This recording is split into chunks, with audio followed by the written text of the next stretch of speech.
Today's video focuses on turning customers into brand advocates. First and foremost, what is a brand advocate? That's when your customers or your audience or your community, people that are familiar with your brand, are advocating your cause. They are shouting your name from the rooftops. They're telling their friends. So word of mouth, this is where it comes from. This is like Apple, where there's so many Apple fanboys. That's brand advocacy at its greatest. So let me tell you a few ways you can leverage brand advocates and turn your customers into brand advocates. First and foremost, have great customer service. At the end of the day, you really need to be answering customer support tickets promptly and acting and treating people like they're human beings, because people have great days, they have bad days.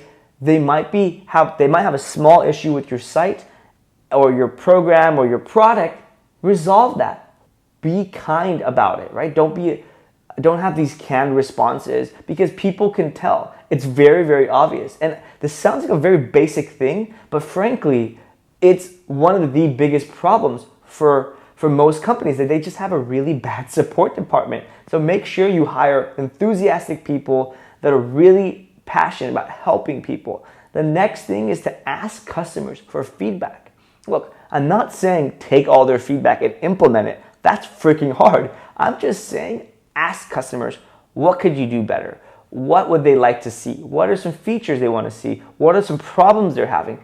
Anything or everything. Ask the customers what they do for a living. Understand that customer persona. The very act of the attempt to actually get their feedback is what makes the customer happy. It's what triggers this relationship with you and your organization and the customer.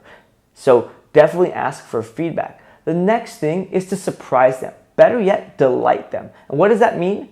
With your customer support, or when people are reaching out to you, go above and beyond. If somebody has a problem, let's say you can tell somebody's having a bad day, and I guarantee you, if you look in your support tickets or you check your phone logs, you're gonna hear people that just have kind of a bad day, or they made the mistake and they messed up using your software, or they dropped their product on the ground, they broke it. Well, it pays off to go above and beyond and fix their problems for them, because frankly, that's what's going to help them turn into advocates. When you turn a bad situation, most of the time it's user error, for those of you that man support tickets, and turn them into delighted customers. So it's a great way to actually turn your customers into brand advocates. All right, the next thing is to treat your customers like human beings. There is no B2C, there's no B2B. All these different types of business models really comes down to human, right? You behind the company, behind the software, behind all these layers of your business, there's a person. There's some sort of human being or multiple human beings. On the other end, behind the revenue, behind the growth, behind the credit card, behind the support ticket, there's a person. If you can get that connection going, it's going to speed up and really turn your customers into advocates. Now, the next thing I want to talk about is dead simple. It's easy. And this is something that everybody could do more of, which is ask your customers for a freaking testimonial. Ask them, hey customer, what do you think about our product? Would you mind leaving a testimonial? Would you mind giving us a testimonial or leaving a review if you're e-commerce on your e-commerce platform, if you're selling on Amazon, your Amazon platform, if you're a wedding planner on Yelp or Google reviews or Facebook, anywhere is fine. And I guarantee you there's customers out there already willing to do so. You just have to ask them. And this counters the people that naturally, who may have a bad experience, who are very angry, may want to and be very motivated to leave a response. The problem is people always remember a bad experience. They very rarely rant and rave about a great experience or a good experience. It has to be phenomenal. So you want to get those good and great experience people and ask them for a testimonial. It's really easy, and you'd be surprised of the responses you get from customers. I typically see about 10 to 20% response rate. For software businesses, about 15 to 25% response rate for e-commerce businesses. And frankly, brick and mortar or service-based businesses, you can get 30+% response rate, because you already have that human-to-human relationship. And it's like they're saying no to you. Now, don't go ahead of Don't go too far ahead and say, let's say somebody buys your product, ask for a review before you even ship the product to them. Wait between 30 days and 90 days. 90 days I've found is where people still remember you and their experience, but after that they kind of forget, or they remember the last thing, which you don't want them to be having a vague memory of you.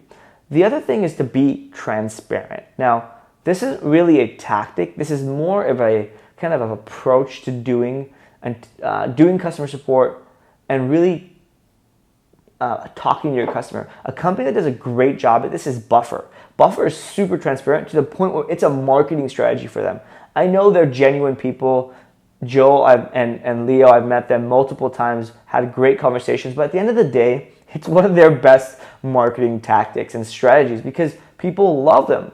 They laid off a few people the other day, and people were just inspired and awed about how transparent and how open and how humble they are. Because behind every layoff, there's reasoning, there's reasons to do it. Unfortunately, it's always, there's not always the best news, but that is such a great way.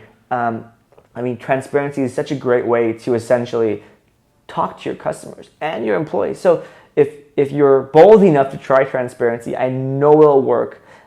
Why I'm doing these videos, why am I taking time out of my day? This very rarely makes me any money, or actually takes a lot of time out of my day, is two reasons.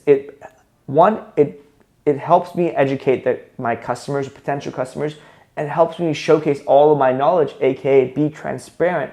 And two, it helps my customers understand my voice and it humanizes me. So that's what transparency does. Now, another way to essentially turn your customers into brand advocates is to teach them. HubSpot does an amazing job at this. They have HubSpot Academy. In fact, their top of the funnel marketing as well as their customer success, essentially their retention, is all through content marketing and education. They're making their customers smarter. The smarter their customers, the better they can use their tools. The more they enable them to use the tools, the less likely they're to churn. But it's a great way to help educate it's a great way to help keep your customers longer, keep them happier, make them smarter, and they trust you more. And again, these videos are doing the exact thing with my audience and my customers. Now, the last way to essentially turn your customers into brand advocates is to ask them to spread the word. Now, this is slightly different than asking them for a testimonial or review. This is asking them to share something.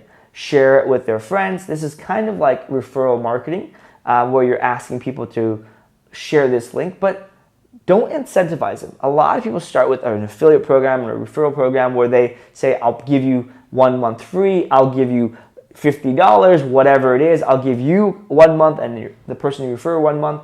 Look, that's great, but start one level, kind of back up one level and start with just asking your customers to frankly share it. Now, if your customers are not willing to share their experience for $0 or no money, no incentive, you probably need to beef up your experience that you give your customers. You need to beef up your product because people should have good things to say. Now, I'm not saying it should be 100% people willing to share it, but there should be a handful of people that are responsible or that are excited to share their experience. You should have some natural word of mouth. Once you do that, you may want to look into next a referral program, but don't start with this beefy, very hard and time-consuming referral program or affiliate program before you simply ask your customers. Well, that's it, guys. Stay tuned for more videos on customer delight, marketing, growth, what have you.